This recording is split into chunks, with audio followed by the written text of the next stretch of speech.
आज मैं आपको घुमाने वाला हूँ राजस्थान के सबसे चर्चित पर्यटक स्थलों में से एक ये खूबसूरत आमेर का किला, और इसके इतिहास से जुड़ी सारी जानकारी मैं आपको इस वीडियो में देने वाला हूँ।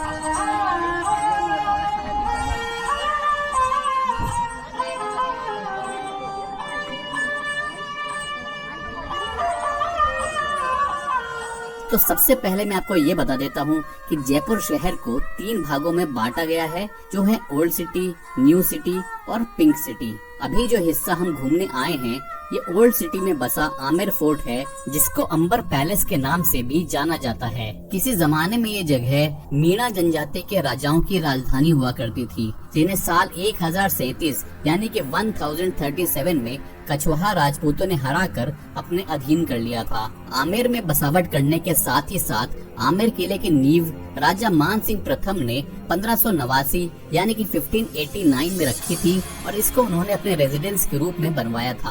बाद के राजा लगभग अगले 138 सालों तक अपनी सुविधा के अनुसार यहाँ पर सुधार और निर्माण कार्य करवाते रहे, और साल 1727 यानी कि 1727 तक ऐसा ही चलता रहा, क्योंकि सवाई जय सिंह द्वितीय के समय में कछवाहा राजपूत राजाओं ने अपनी राजधानी आमेर से जयपुर शिफ्ट कर ली थी। तो मैं बता देता हूँ कि राजा मान सिंह मुगल बादशाह अकबर के दरबार में शामिल उनके नवरत्नों में से एक थे, जैसे कि तानसेन, बीरबल, अबुल फजल वगैरह हुआ करते थे। आमेर किला, इसको अंबर किला भी कहा जाता है, इसका नाम यहाँ पर स्थित अम्बकेश्वर मंदिर के नाम पर पड़ा था, जिसके बारे में कहा जाता है कि ये 5000 साल से भी ज्यादा पुराना मंदिर है। तो इस किले से भी पुरानी इमारत उस सामने वाली पीले रंग की बिल्डिंग है। बताया जाता है कि आमेर किला बनने से पहले जोधाबाई इसी बिल्डिंग में रहा करती थी, और उनका जन्म भी इसी में हुआ था। इस महल के चारों तरफ में स्थानीय लोग रहते हैं, तो जिनके परिवार यहाँ अपने इन घरों में नहीं रहते हैं, उनके घर खंडहर में तब्दील होते जा रहे हैं, और जिनके परिवार यहाँ रहते हैं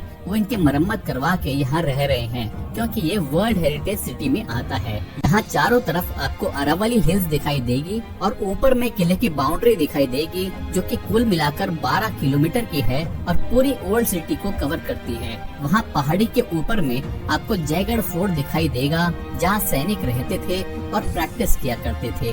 तो इस किले को सैनिकों के प्रैक्टिस ग्राउंड के रूप में इस्तेमाल किया जाता था। तो आमेर और जयगढ़ दोनों किले एक ही परिसर में माने जाते हैं, और इसी वजह से दोनों किले 1.5 किलोमीटर लंबी सुरंग के जरिए आपस में जुड़े हुए हैं। राजा मान सिंह के समय में उनके महल में यानी कि मान सिंह पैलेस में प्रवेश करने के लिए इस सामने वाला रूट इस्तेमाल किया जाता था। तो यहाँ किले के अंदर जाने से पहले आपको कुछ लोग ये इंस्ट्रूमेंट बजाते हुए नजर आएंगे, जिसको कहा जाता है रावण हत्था। ऐसा कहा जाता है कि रावण ने शिव जी को प्रसन्न करने के लिए ये इंस्ट्रूमेंट बनाया था। तो इस इंस्ट्रूमेंट को जयपुर, जोधपुर और उदयपुर में बजाया जाता है। इसी तरह से बीकानेर में एकतारा और जैसलमेर में अलगोजा बजाया जाता है। इस महल में 4 कोर्टयार्ड यानी कि आंगन बने हुए हैं। अब हम प्रवेश कर चुके हैं इस महल के दूसरे आंगन यानी कि सेकंड कोर्टयार्ड में, और यहाँ ये जो इमारत आप देख रहे हैं इसको कहा जाता है दीवाने आम यानी कि पब्लिक ऑडियंस हॉल, और इसका निर्माण